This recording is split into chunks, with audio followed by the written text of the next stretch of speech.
Turan Əlioğlu Salayev 1995-ci ildə Bakıdakı 134 saylı orta məktəbi bitirib. 1995-2001-ci illərdə Azərbaycan Tibb Universitetinin Pediatriya fakültəsində təhsil alıb.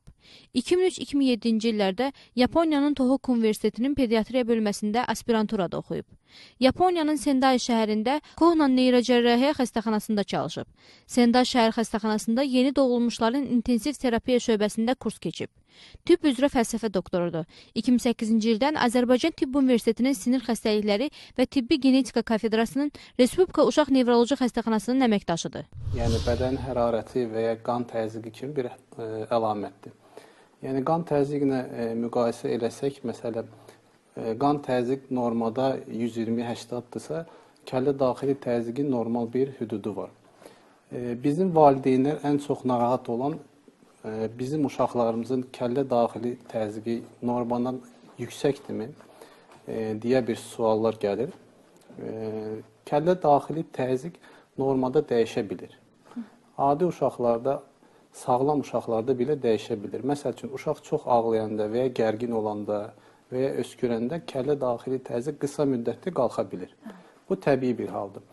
Amma bəzən kəllə daxili təzyiq patoloji şəkildə, yəni xəstəlik şəkildə qalxır və bu şəkildə beyinə bir ziyan və ya zərər gətirə bilir.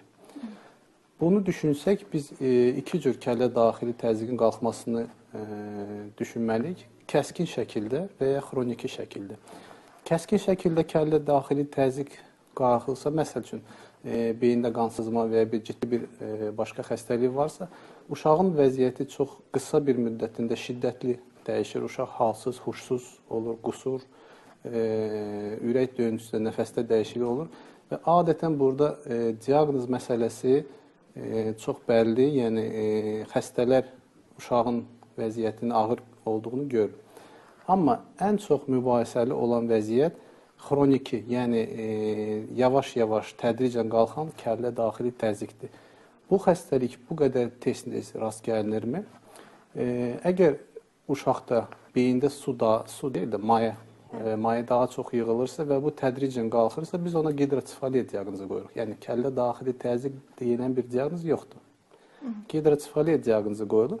Gidrosefaliya diaqnozu hər 1000 doğulan yeni doğulmuşda 3 və ya 4 uşaqda qeyd olunur. Yəni, kifayət qədər az rast gəlinən bir xəstəlikdir.